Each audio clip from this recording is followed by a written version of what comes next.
आज हम एक ऐसे सच से पर्दा उठाने जा रहे हैं जिस पर शायद आपने पहले कभी गौर नहीं किया होगा। हम सब मस्जिदें देखते हैं, नमाजें पढ़ते हैं, लेकिन क्या कभी सोचा है कि जो शख्स हमें दीन सिखाता है, जो हमारी रूहानी रहनुमाई करता है, उसकी अपनी जिंदगी कैसी होती है? क्या आपको मालूम है कि पाकिस्तान में बहुत से इमामों की महीने की तनख्वाह सिर्फ 5,000 या 10,000 रुपए होती है? इमाम, ये लफ्ज सिर्फ नमाज पढ़ाने वाले तक महदूद नहीं है। एक इमाम न सिर्फ हमारा रूहानी रहनुमा होता है, बल्कि वो हमारी कम्युनिटी का केंद्र होता है। वो अजान देता है, नमाज पढ़ाता है, बच्चों को कुरान सिखाता है, निकाह पढ़ाता है, जनाजे पढ़ाता है और मुश्किल वक़्त में लोगों को तसल्ली देता है। वो हमारे दीन का रक्षक है, हमारे बच्चों का पहला उस्ताद है। लेकिन क्या हमने कभी सोचा है कि इस अजीम जिम्मेदारी को निभाने वाले को हम क्या अदा करते हैं? पाकिस्तान के बहुत से छोटे शहरों और देहाती इलाकों में, और हां, कुछ बड़े शहरों की मस्जिदों में भी इमामों को इतनी कम तनख्वाह दी जाती है कि उसमें 2 वक्त की रोटी भी मुश्किल से पूरी होती है। सिर्फ 5,000, 10,000 या ज्यादा से ज्यादा 15,000 रुपए। क्या आप सोच सकते हैं कि आज की महंगाई में एक पूरा परिवार इतनी रकम में कैसे गुजारा करता होगा? उनके बच्चों की तालीम, उनकी सेहत, उनके बुनियादी खर्चे, सब कुछ उसी चंद हजार में एडजस्ट करना पड़ता है। इस कम सैलरी की वजह से कई बार इमामों को अपनी रूहानी जिम्मेदारियों के साथ साथ मजदूरी या कोई छोटा मोटा काम भी करना पड़ता है ताकि घर का चूल्हा जलता रहे। ये वो हकीकत है जिस पर हमारी नजर नहीं जाती। तो सवाल ये पैदा होता है कि ऐसी सूरत हाल की वजह क्या है? एक, फंड की कमी। अक्सर मस्जिदें चंदों पर चलती है और जब लोग चंदा कम देते हैं तो फंड्स की कमी हो जाती है। दो, अवामी अदम तवज्जोही, लोगों की बेरुखी। हमारी कम्युनिटी इस मसले की तरफ कम तवज्जो देती है।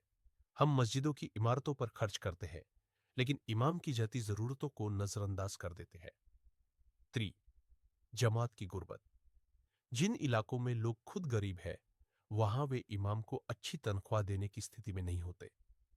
चार, इमाम की कनात और सब्र। कई इमाम अपनी जिम्मेदारी को सिर्फ अल्लाह की रजा के लिए निभाते हैं और दुनियावी तकलीफों पर सब्र करते हैं, जिसका लोग गैर इखलाकी फायदा उठाते हैं। 5, तालीम की कमी और बेहतर अवसरों का अभाव।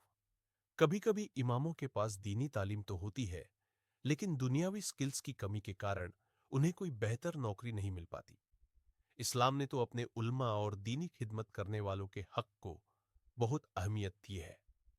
हजरत मोहम्मद साव ने फरमाया, मजदूर को उसकी मजदूरी उसका पसीना सूखने से पहले दे दो। इमाम भी तो एक मजदूर है, खिदमत गुजार है। क्या उसे उसका हक नहीं मिलना चाहिए? इस्लाम में इल्म और इल्म वालों का बहुत ऊंचा मुकाम है। जो शख्स दीन की खिदमत कर रहा है, उसे इस कदर परेशानियों का सामना न करना पड़े। यही तो हकूकुल इबाद का मामला है। और अल्लाह ताला बंदों के हक उस वक़्त तक माफ नहीं करता जब तक बंदे खुद माफ न कर दें। इस कम तनख्वाह का हमारे समाज पर गहरा असर पड़ रहा है। जब इमाम को इज्जत और मुआवजा नहीं मिलता, तो अच्छे काबिल लोग इस पेशे में आने से कतराते हैं। नतीजतन दीनी तालीम का मयार मुतासिर होता है। एक परेशान हाल इमाम बेहतर तरीके से दीन की दावत नहीं दे सकता और ना ही कम्युनिटी की रहनुमाई कर सकता है। उसका जहन हमेशा अपनी बुनियादी जरूरतों को पूरा करने में लगा रहता है।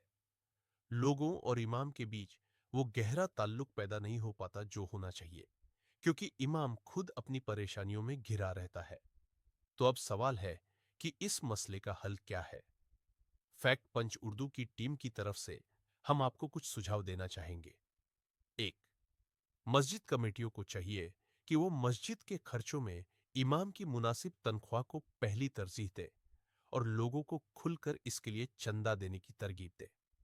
दो, क्या हमारी ज़कात और सदकात के हकदार सिर्फ गरीब लोग हैं? इमाम भी अक्सर गरीबी का शिकार होते हैं। अगर वो वाकई मुस्तहिक है, तो उनकी मदद करना हमारी जिम्मेदारी है। तीन, हर मोहल्ले को चाहिए कि वो अपने इमाम की सैलरी को अपनी जिम्मेदारी समझे और मिलजुल कर एक मुनासिब तनख्वाह का इंतजाम करे। 4. सरकार को भी इस मामले पर गौर करना चाहिए और दीनी खिदमत करने वाले इमामों के लिए एक स्थायी नीति बनानी चाहिए। 5. इमामों को भी चाहिए कि वो सिर्फ दीनी तालीम पर ही इक्तिफा न करें, बल्कि मॉडर्न स्किल्स जैसे कंप्यूटर, भाषा आदि सीखे ताकि उन्हें बेहतर रोजगार के मौके मिल सके। नाजरीन, ये सिर्फ एक कहानी नहीं है, ये हमारे समाज की एक तल्ख हकीकत है। हमारा दीन हमें इंसाफ और हकूकत की तालीम देता है। क्या हम अपने रहनुमाओं के साथ इंसाफ कर रहे हैं? इस वीडियो को बनाने का मकसद सिर्फ आपको इन्फॉर्म करना नहीं, बल्कि आपको सोचने पर मजबूर करना है और अमल की तरफ उभारना है। अगर आप किसी इमाम की मदद नहीं कर सकते, तो कम से कम इस वीडियो को शेयर करके लोगों को इस मसले से आगाह जरूर करें। अपनी राय कमेंट्स में जरूर दें। क्या आप इस मसले पर कोई और हल देखना चाहते हैं? उम्मीद है कि फैक्ट पंच उर्दू की ये कोशिश आपको पसंद आई होगी।